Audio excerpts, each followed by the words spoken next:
avec Yes. C'est notre moment. Dites oui aux actualités dans votre journal TV. Elmondes metoany karazana fiara rehetra ary miantoka ny hatsarany. Elmondes hitanao ny vaovao. Vaolinna vaovao be. Vaolinna manolotra ho anao ny vaovao. Loto ny olanao, vaolinna ampiasaina.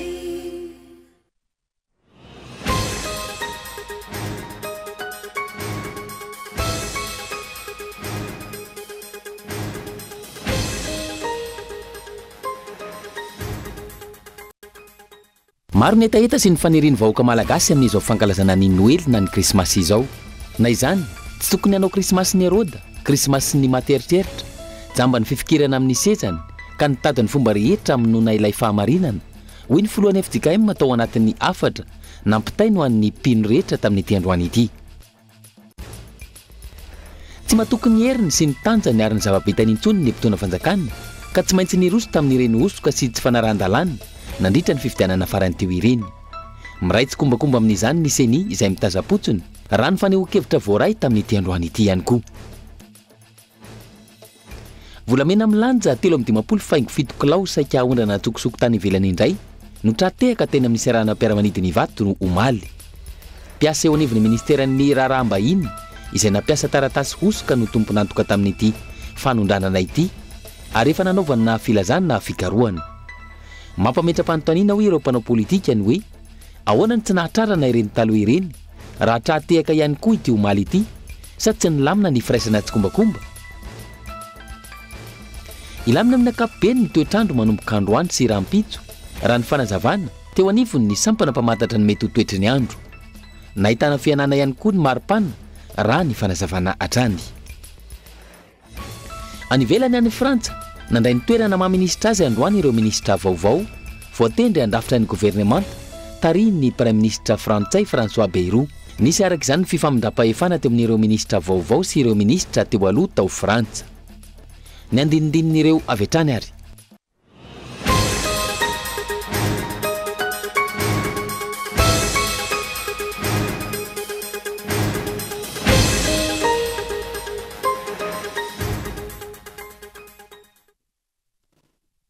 Finaritra tompoko lasy tompoko vavy amin'ity aliny talata fa 4 ny volana Desambra taona 4 sy 20 ity eto am-piandohana dia mirary sady atratranao ny fetiny Noely kalazitsika amin'ity sakala ity zay itony andro ny rapitso anamboatsika ny fampalalamba vao amin'ity alina ity dia ny matonjo tsoratra avy hatrany maro ny etaeta sy ny fariniriny vahoaka malagasy amin'izao fotoana ny fankalazana ny Noely na ny krismasy izao. Na izany tsy tokony anao krismasy Herôda, krismasy ny Materitreritra, jamba ny fifikirana amin'ny sezany ka nitady ny fomba rehetra amonona ilay fahamarinana raha ny nambaran'ny filohan'ny FJKM atao anatin'ny afatra ho an'ny mpino rehetra amin'izao fankalazana ny fetin'ny krismasy izao. Nderatsika ny matonda Jotry Gaeton Andriatsinafo.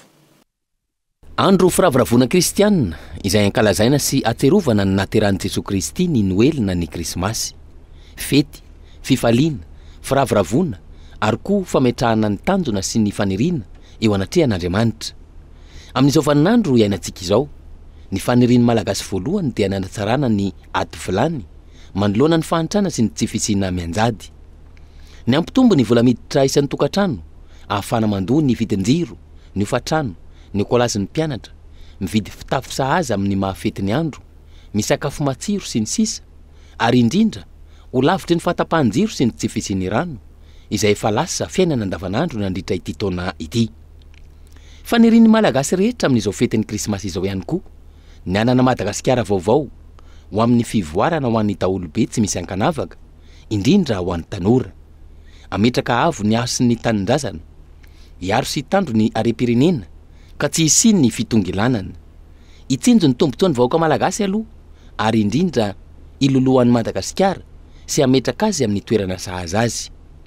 Ijery ny ametrahany mpitondra vahaolana ho an'ireo vahoaka malagasy mizaka ny mangidy sy ny mafy vokatry ny krizy ny fanesy teto amintsika sy ny tsy fisiny politika mazava avy amin'ny mpitondra fanjakana. Irariny rehetra ny anana malagasy mifankaty, mifanampy, mifampitsinjo, mifanome asina ary tsy misy ambony sy ambany. Dia sanatria hijanona ho nofo fotsiny ihany ve ireo rehetra ireo? Raha ny zava-misy ankehitriny mantsy no jerena dia tony mifanohitra amin'ireo no hita fa mahazo laka. amin'ny fomba hoana no ahafahana mampitombo ny vola miditra ao an-tokantrano kanefa tsy misy ny asa izay vola azo lany zara avokoa no ny fisondritry ny vidim-piainana. Raha vao misy marary na iray andro monja aza eny amin'ny hôpitaly dia efa tapotra ny tahiry kely izay ananana ary misy mihitsy aza no mivarotra tanindrazana raha toka voatazona herinandro eny amin'ny hôpitaly na miankina io na tsy miankina amin'ny fanjakana. Ankoatr'izay tsy fampisaraham-bazana ny malagasy ve ny zava-mitranga amin'izao fotoana indrindra ny eo amin'ny lafiny politika. Tsy ny politika ny zarazara ho anjakana ve no napetraka teto hatr'izay nitondrany ny loko volomboasary izay ka nilazana fa izay tsy misalotra io loko io tsy namana na fahavalo akory aza. Ireny aza ny fanampiana sy ny tolo-tanana zarain'ny mpitondra amin'ny alalan'ny fidy izay manana karatra volomboasary ihany no mahazo. Ireny aza ihany rajoelina misy no nilaza fa izay miaraka amin'ny loko volomboasary ihany no afaka mampandroso saingy fampandrosoana amin'ny fomba hoana. Amin'izao fetrehana ny fety izao aloha dia mifantoka bebe kokoa any amin'ny ara-panahy ny kristianina rehetra ka na mpitondra na entina mila mandray ny marina amin'ny Jesosy Kristy. Ny voalohany FJKM aza dia fanana mafy tao amin'ny 4 natolotra no an'ny mpino rehetra fa tsy tokony hanao krismasy ny Heroda, krismasy ny materitreritra, jamba ny fifikirana amin'ny sezany ka mitady ny fomba rehetra amin'nona ilay fahamarinana. Aza manao krismasy ny Heroda hoy izy, mpanjaka adala no mipahefana ka aleony ny vahoaka no naparitaka herovana mafy ny sezany raha vao reny fa nisy mpanjaka voateraka tao Betlehema. Tontolo politika izay hatrany tsy matokony heriny sy ny tanjany ary ny zava-bitany intsony ny fitondram-panjakana amin'izao fotoana izao ka tsy maintsy niroso tamin'ireny osoka sy ny tsy fanarahan-dalàna nandritra ny fifidianana farany teo ireny. Miaratsy komakomba amin'izany ihany koa ny vomberam-pirenena malio tena amin'sana fifidianana ny CENI izay mitaza-potsiny raha ny faneho-kevitra voareta amin'ity androany ity. Nahitana tsy fanarahan-dalàna avokoa nandritra sy taorian'ny fifidianana farany teo iny nanomboka avy any amin'ny lehiben'ny androm-panjakana hatrany amin'ny ratsamangaka rehetra ny anivon'ny fokotany. Tsy afaniala tao anatin'izany ihany koa ny mpitany filaminana izay isan'ny fidy kanefa tsy ponina teny anivon'ny fokotany akory raha ny fanazavana. Satria vevina mandeha zany CENI ihany namoaka an'izany hoe tsy maintsy maka certificat de résidence le olona, zany hoe ao amin'ny toerana izay nipetrahany le olona. Miaraka amin'ny dia makany amin'ny CENI izy mahazo an'ilay certificat de non inscription la liste électorale. Dia ino ny reny tany Majunga olona tomina amin'ny camion avany ambonio avany Amboromalandy hoentina sy ny gendarme noentina mifidy inscrita izy reny. Faharoany zany eto zao dia mba miandry mihitsy hoe isokatra hoe fanadiadiana amin'ireny manamboninahitra ambony généraly gendarme sy maramila tsy fantatro ny polisy zay name ordre de mission reny olona andeha hifidy satria zay tany Majunga dia mba misy havana reny tanora kely vao metry anakany reny dia iny dia ataonareo dia ny anay baiko teto Antananarivo moa dia manerana hita reny fa dia lasa nandosotra mihitsy satria norokorahany olona. Corruption reny tsy fanarahan-dalàna reny na généraly izy na inona maninona tsy misy zavatra tenenina mihitsy fa vary teniny CENI dia zay tsy nahita zay maramila zany kizany nahita zay ny nahita finamonana ataonay hitory zahay kanefa fantatra fa mahakivy zany mihaino an'ny CENI sy ny fanjakana zay ohatrany hoe lamina amin'izay fa efa vita iny zay foana moa zany na izy ka zay nolazaiko hoe tsy fifidianana tsony fa fanehoana amiko fanehoana tahotra fifidianana. Tsy mbola nisy fifidianana tahaka ireny ny tranga teto Madagasikara hatr'izay. Fampiororona sy fampanginana ny olona no natao manoloana ny tsy fahombiazana misy ary miraitsy kombakomba amin'izany ny CENI izay mitaza-potsiny reny osoka sy tsy fanarahan-dalàna isan-karazany ireny. Napetraka ny rafitra CENI manontany tena anao androany fa rafitra natao inona moa zany ny CENI ny sotonana ny fifidianana eto amin'ny fanjakana dia mba sy ny sehatra ambony anankiray mikarakara fifidianana ka tsy omba ny ady sy ny roa nefa zavatra rehetra zay mitranga dia jereny fotsiny ny aza ny zavatra tsy miteny raha mitsikombakomba izy fa jerenao fotsiny rehefa mijery fotsiny ianao dia namandray mpitsikombakomba ianao hitanao fa tsy izy ny ordonnance dia alefanao mifidianana le olona ny CENI afaka mamoaka rehetrany ny liste avay izy reny karapanondro vaovao be da be namena olona ny findramonina anakany Majunga tsy voasoratra hatramin'izay fa tampotampoka eo dia nahazo karapanondro tanatin'ny efatrandro reny olona reny zany ve dia na hojama sy marenina renao ve dia tsy hitan'izany ka zay ny lazaiko hoe minoanareo fa ny communauté internationale de itenindray hoe lamina tsara ny tao Madagasikara fa isika miara-miaina io korotany io Antananarivo de hoe voakandray ny résultat hafa sy ny sisa manontany teny ianao aiza moa zany mba sécurisation ny amin'ny seni ahona marina l'izy any ngambany tokony isy fanadiadina fa tsy ny olona hoe ny partager an'lizy akory no anoko hitany eo de partageniko tsy taoko zay olana am'izany za izy orana partage an'iny de hoe zany no manonga-panjakana fa zay sisany atao ampiororona ny olona hoe manginy anareo tsy matoky ny tanjany sy ny heriny ary ny zavabitany ny mpitona fanjakana izay milaza ombeny fa tsy nisy nahavita tahaka azy izy no tena mahay ary azy ny fitondrana raha izany maninona no nangalatra sy nampiasa fahefa-panjakana indrindra rehefa fifidianana raha manana kandida manana vinanasa sy mandresy lahatra ny vahoaka maninona no ireny no zavanisy nandritra iny fifidianana farany teo iny raha ohatra ka hita maso sy azo tsapahitanana amin'ny fiainana andavanandro ny ezaka nataon'ny mpitona fanjakana maninona no terena ny olona terena sy ambakainareo mahanitra amin'ny alalan'ny ireny fanomezana isan-karazany ireny satria nona ampahatrana ny olona ka ny 900 malagasy lasa mahanitra noho ny politika tsy mazava ka rehefa tonga ny fotoana tahaka ireny vao tambatambazina terena ihany koa ifidy ny kandida-panjakana izay voalaza fa hitona fampandrosoana kanefa fampandrosoana inona ny sasany variana amin'ny fankalazana ny fety noely ny sasany kosa mikasa hanondrana re-pirenena fa makasika an'izay hatrany volamena milanja 3:5 kilao no saika ondrana tsokosoko tany ivelany indray no tratehaka tena anivony seranam-piaramanidina Ivato ny androny omaly mpiasa eo anivony ministerany raharaham-bahiny izay nampiasa taratasy potsika no tomponantoka tamin'ity fanondranana izay tratehaky ny mpitandro filaminana sy ny anivony faditseranana ity ary efa namoahana ny filazana fikarohana mampametra-pantanina ogirapana politika ny hoe ahoana no tsy natratrarina ireo volamena tany aloha raha toka tamin'ity androany ity tamin'ny omaly tratehaka ity volamena milanja 3:5 kilao ity omaly volamena milanja 3:5 kilao indray no nisy nikasa anondrana tsokosoko tena anivony seranam-piaramanidina Ivato tratehaka ny teo anivony faditserana sy ny mpitandro filaminana io volamena io niaraka tamina taratasy fahazagondalana osika izay mpiasa eo anivony ministerany raharaham-bahiny no tomponantoka tamin'izany araka ny fampitambaovao voaray ity faran'izay tomponantoka tamin'ity raharaha ity ary efa namoahana filazana fikarohana ihany koa barango mipetraka amin'izao fotoana izao ny hoe ahoana no tsy nahatratrarina ireo volamena naondrana sokosoko tany aloha ireny raha misy fahatratrarina tahaka izao ny andro ny omaly ity sa misy ve ny fiarasana tsokombakomba ka antony mahatafavoaka ireny ny are-pirenena ireny tsy hilaza fa tsy niraika amin'ny 70 kilao sy ny maro tsy voatanisa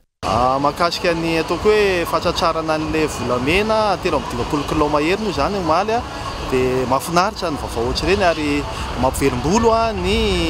ataoko hoe vahoaka malagasy fa mafampametra-pahantaniana zany hoe inona no antony tsy nahatratra an'ireo be da be amatona maro hatramin'izay sa ve efa nisy fomba fiasa novaina nisy rafitra najoro ny fanjakana efa nisy politika vaovao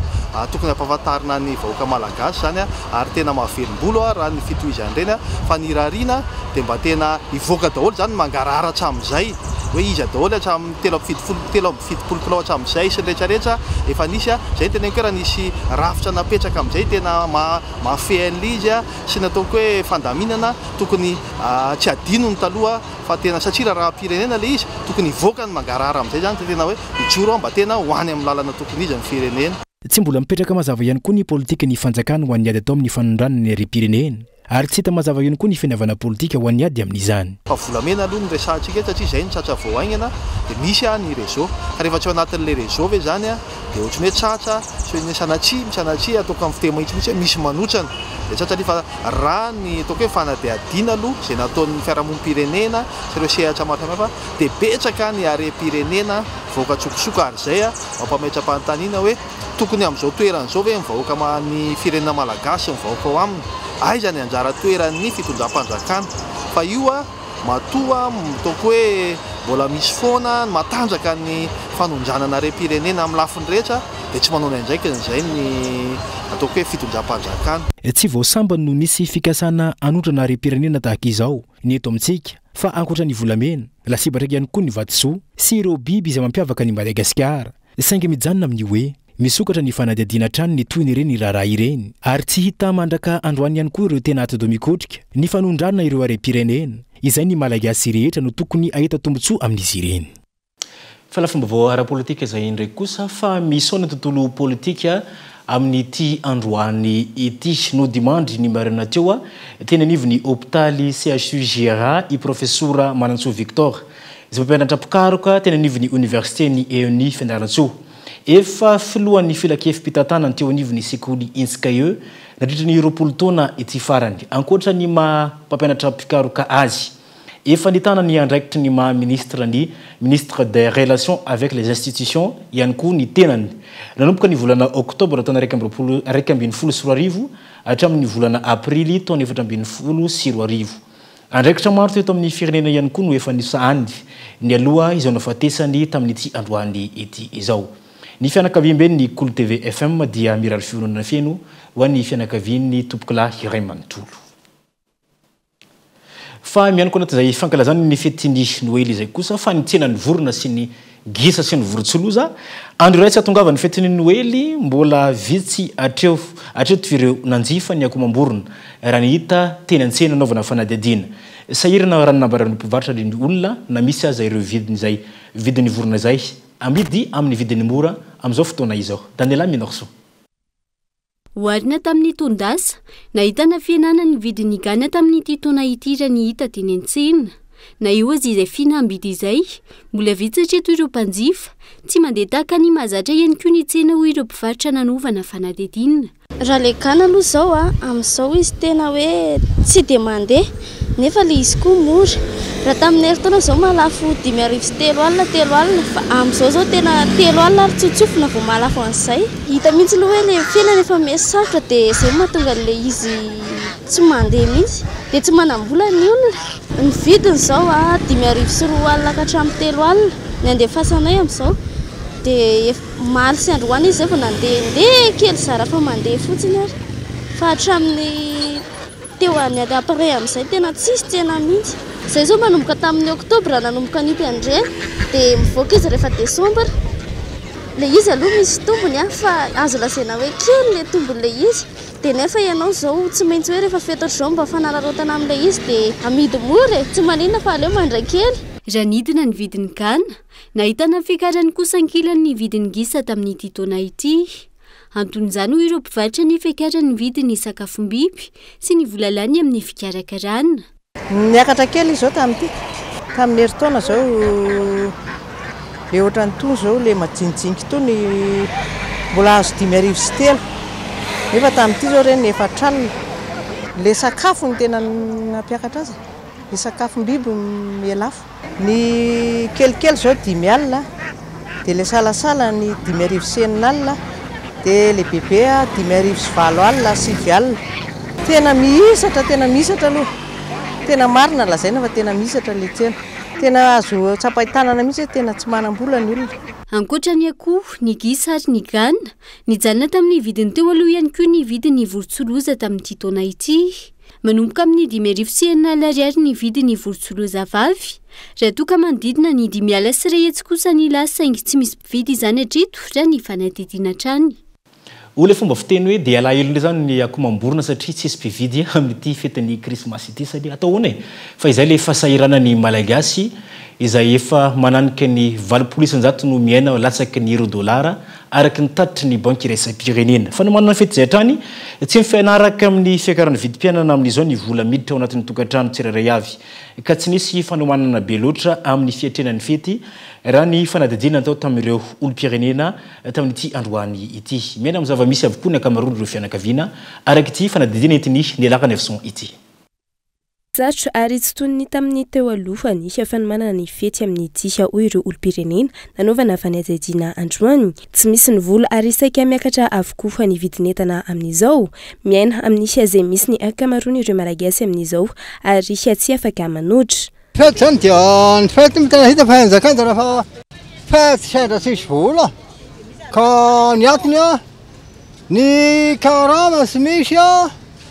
ny fety hoavy dia sahira satria mamela fa zay manjanaka dia zay ny tena dia efa aminazy ka manomanoma azy dia tsy zany zavatra ho azo resina zay mba zaka ny tanana na mba ataovatao kely ihany zany mba hita dia sena tsaramaso namany dia mba ao zay zay mba hitako fa raha nieritreritra zany amin'ny andavanandro ny fety tonga lehibe indrindra dia mba tokony haina matavy zany ny jerevana ka tsisy zany dia atao ahoana raha satria tsy hangalatra zany. Ny fiainana aloha tsy mitovy amin'ny fiainana taloha mihitsy ny efa ny fiainana taloha mbola moramora fa ny fiainana amin'izao fa mesarotra vidim-piainana miakatra daholo ny jery kilalao anankizy zao zay maly tsy latsaky ny ray alina mihitsy ny akanjo koa zany ny mijery robe zay ny robe tsy azo 75-60 000 ny tena vidiny dia nefa ny taloha ny robe mbola mora hoe 25 ary dia efa mahazo robe hoentina mivavaka dia tsy maintsy izy azo ny volanao zany ny hoentina metsena tamin'ny fiainana taloha ohatra hoe 10 alina hoentinao metsena mahazo kilalao anankizy akanjon'ankizy nefa ny amin'izao anao mitondra ray eto tsisy dikan'ilay vola. Mangina ihany koa ny fety amin'ny ity taona ity ary itsapa fa miasa hirana ny vahoaka malagasy raha ny fanazavana. Izay ny tapany voalohany teto anivo ny fampahalalam-baovao isan'ny fetifety aloha sika atonao tery todoka vary zay terefa avy eo indray ary.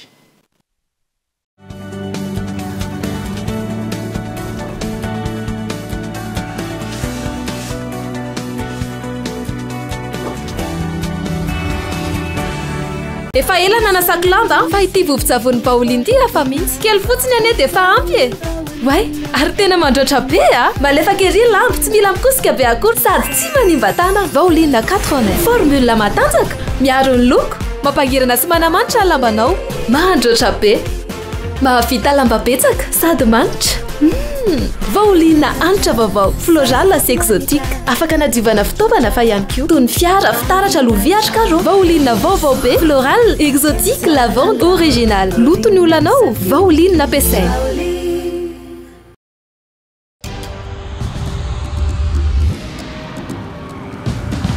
Tsika miara-miketrika ilay ho avy mamiratra miara-manorina mamorina tsy hijanona tsony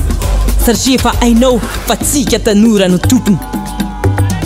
Ndao ifandray hitady inspiraka vaovao hanoratra ilay pejy vaovao mety amintsika. Afaka mamorina maneho ny maizy atsika efa aty amintsika zao ny baolina. Tsisy anakantsika satria isika iray mifandray miara-manokatra lalana vaovao ka tonga le fotoana zao dia zao ndao falera Thelma miova o yes.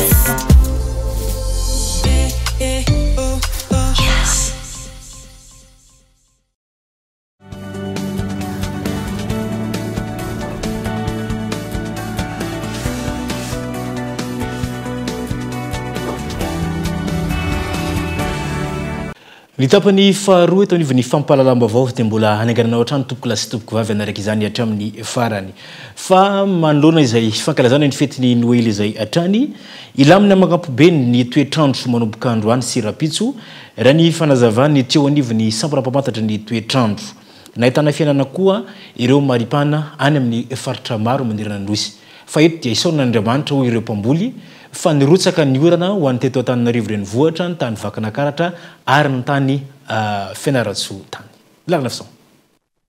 Ny aliny fa 4 sy ny 5 Desambra no mety isorotsakora eto Analamanga araky ny fanambarana izay nataony teo anivony ny hampamatatra ny mety ho toetry ny andro androany. Toetry ny androntsika mandritry ny fety fankalazana ny Noely zany aloha ny 4 Desambra dia saika mivangony kokoa any amin'ny ilany andrefana sy ny tapany atsimony afovoantany iny zany aloha ny oram-pahavaratra mety hitatra ho an'ny afovoantany zany hoe tafiditra anatin'izay faritra Analamanga raha toa ka tahiny indrindra ny alina any amin'ny manodidina ny diana samborano iny ihany koa dia mety ahitana orana tandrifondraona amin'ny akapobeny. Ny faritra hafa moa dia mbola mijanona mainatrany zany aloha raha ho amin'ny anio. Raha mpitso kosa indray raha mandritry ny fankalazana ny Noely ny voamaraina aloha dia mety mbola isy orana trany ny any amin'ny faritra Boeny sy ny any amin'ny manodidina amin'ny Androvazo sy Antsaloviny mety isy tandefondraona iserana ihany koa indraindray a morotsiraka mifaritra tsinotsinanana fa mifaritra hafa dia andrahoana amin'ny akapobeny mety isavany an-dalana ihany moa zay a rehefa misandratrandro raha ny tolakandro kosa indray a dia azorana ny any amin'ny faritra varatra andrefana ny akamaroan'ny faritra maro eto amin'ny afovoantany a ary any amin'iny a ilany atsinotsinanana ny Madagasikara iny morotsiraka varatra tsinanana sy afovoany atsinanana ary ny any amin'ny ilany atsimo andrefany Madagasikara iny moa dia omaina trano ny andro amin'ny akapobeny. Ny maripana no ahitana fianana ihany koa fa raha ny fanazavana atrany. Maripana zany a mazava ho azy a mety misy fidinany kely aloha raha noharina tao anatin'izay andro maromaro lasa izay a raha ho an'ny afovoantany a ny akapobeny raha ny maridrefo voaray avy aty amin'ny météo zao a dia manodina teo amin'ny 30 misy tafakatra hatramin'ny 3 amby 30 na 4 amby 30 degré mihitsy aza maripana ambony indrindra ho an'ny Analamanga teo aloha teo ato anatin'ny amin'ny herinandro ity zany a dia tombanana isy fidinany kely zany hoe manodidina eo amin'ny 9 hatramin'ny 20 degré indray a izay a maripana izay zany hoe mifanaraka tsara amin'ny maripana amin'ny volana desambra toy izao zany. Iverina tsikelikely amin'ity herinandro ity ny topavaratra eto afovoantany raha ny fanazavana hanentiny teo anivony ny mpamantatra ny mety ho toetry ny andro hatrany. Mahalana ny famatsiana ireo fanafody karazany somnifère ankehitriny eny anivony ireny toeram-pivarotana fanafody ireny fanafody izay isan'ny be mpitady ka manahirana ireo farmasiana ny tsy fisitrahana izany ireo toeram-pivarotana fanafody izay saika naray tsy naray fanazavana ofisialy mikasika izany Yves Richard. Ambolana maro zao no mitsitaitaika ny famatsian'ireo somnifère na ireo karazam-panafody mampatory eny anivon'ireo farmasia eto Andrenivohitra. Ho an'ny toeram-pivarotam-panafody iray nanaovana fanadihadiana. Efa ela no nisy ny famatsiana farany ary voafitra ihany koa ny entana tonga. Ny somnifère aloha tena efa rara mihitsy vao tonga. Misy tonga raha indraindray dia vitsy kely fotsiny tonga dia vitivity dia tapitra, tsy ampy zany le izy. Ataoko hoe efa tao anatin'ny 4 volana angamba nisy arrivage kely tamin'ny tapabolana. Dia tsy mizay raha tsy nahazo akory fa tonga dia ohatran'ny lany vitivity kely dia tena betsaka mihitsy zany ny olona tsy afa-po dia mety lasa mampiasa produit mitovitovy zany le izy fa tsy tena somnifère direct fa produit hafa zay manana effet mampatory ihany zany fa tsy tena hoe natao an'izay manokana. Hatreto tsy mbola misy ny fanazavana ofisialy milaza ny olany famatsiana somnifère avy amin'ireo tompon'andraikitra. Mifantatra tafiditra ao anatin'ny psychotrope ny somnifère ka mety antony olana amin'izao fotoana izao.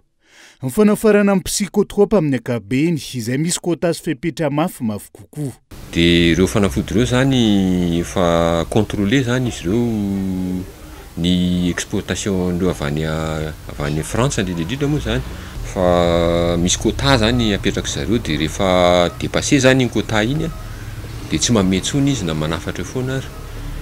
Dia raha ny fahazahoako anazy zany tsy dia misy hoe mampiavaka amin'ny somnifère fa psychotrope rehetra izay le fianakaviam-be io zany dia mitovy daholo le contrôle. Mety efa dépassé angamba le quota antsika any amin'le somnifère mety mampiasa somnifère be amintsika angamba dia mety efa dépassé le quota dia zay mahatonga an'le izy tsy mandefa intsony zareo fa compte goutte isany mandefa zany. Ankoatra amin'ny mahafampatoriana hafantara amin'ny besin'ny maro azy hitsaboana ny raritsaina sy ny korotana samihafa mahazo ny atoy ihany koa ny psychotrope.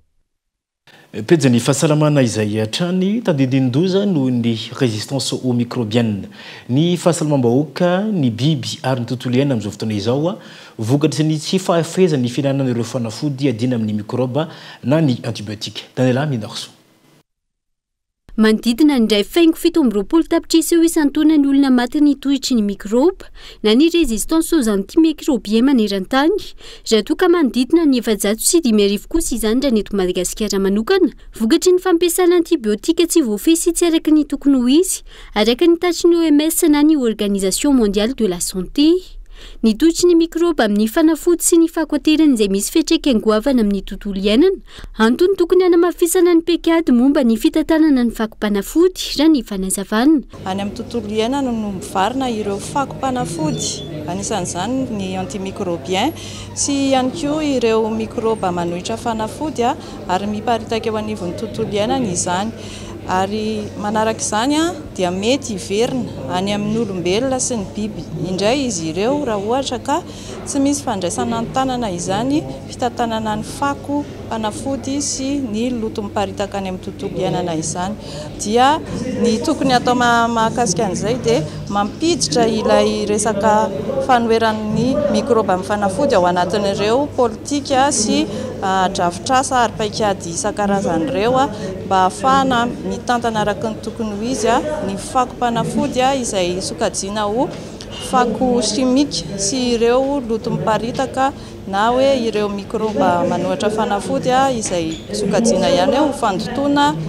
biolojika. Ankoatra izay, tandidomdoza no nitohitry ny mikroba ihany koa ny sehatry ny fambolena sy ny sehatry ny jono. Antony, tsy ampy ny angom-baovao mikasika ny tohitry ny mikroba na ny résistance aux antimicrobiens, eo anivon'ireo sehatra ireo. Malalaka ihany koa ankilan'ny fahazoana fanafody etsirora ny fanazavana trany. Isika mpisehatra aty amin'ny biopy anaty rano dia mila mahafantatra ny loza ateraky ny rano.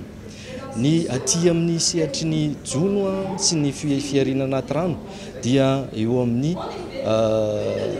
fampiasana ny rano maloto izay ampiasaintsika amin'ny dobo sy ny mety fisian'ny fanafody antibiotika any amin'ny sakafo omenan'ny trondro na hoe fiompiana anaty rano no misy an'izay ataontsika hoe riska zay. Ary eo ihany koa indrindraindrindra ny fampiasantsika ny zezika na ny sakafo omenan'ny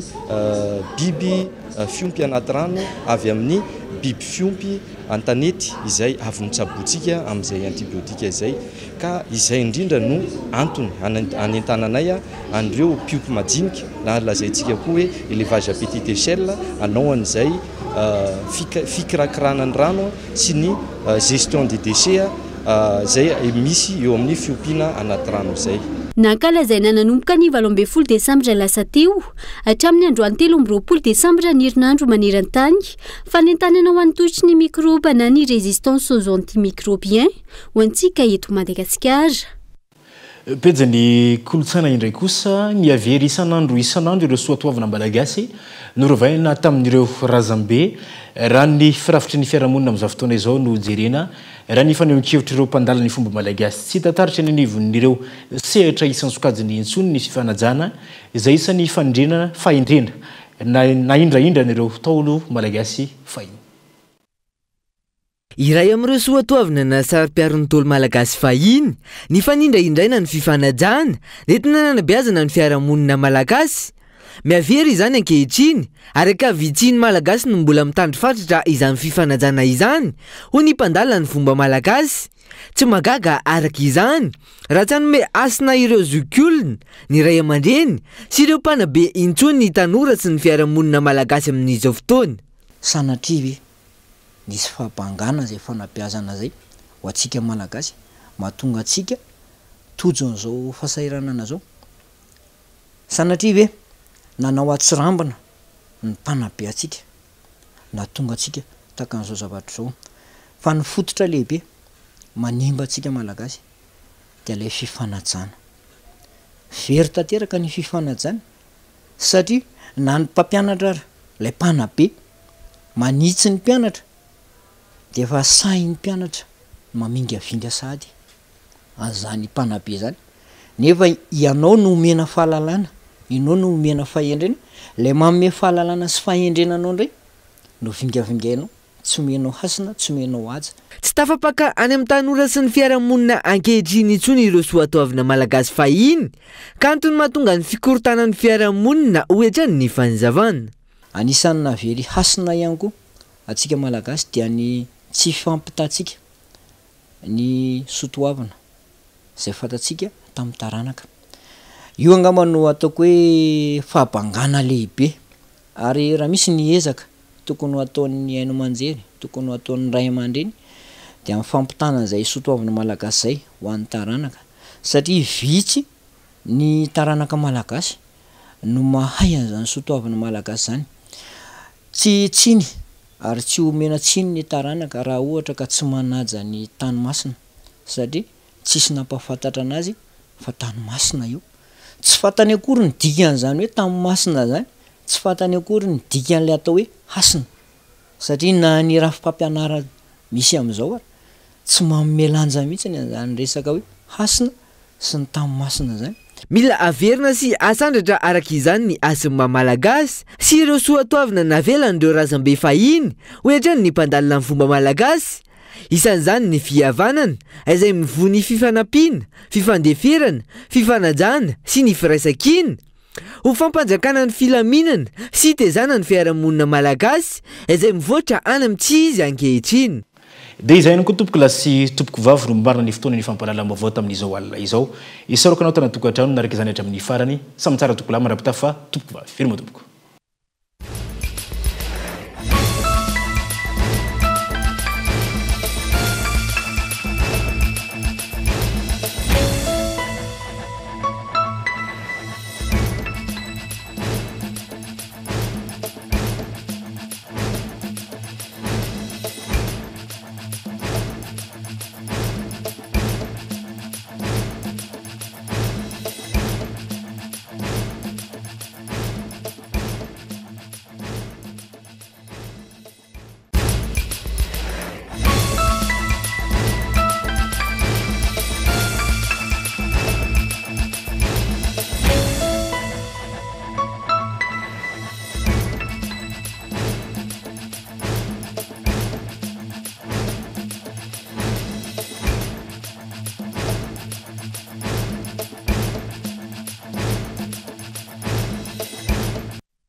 Vaolinina nanolotra ho anao teo ny vaovao. Loto ny olanao, vaolinina ampiasaina.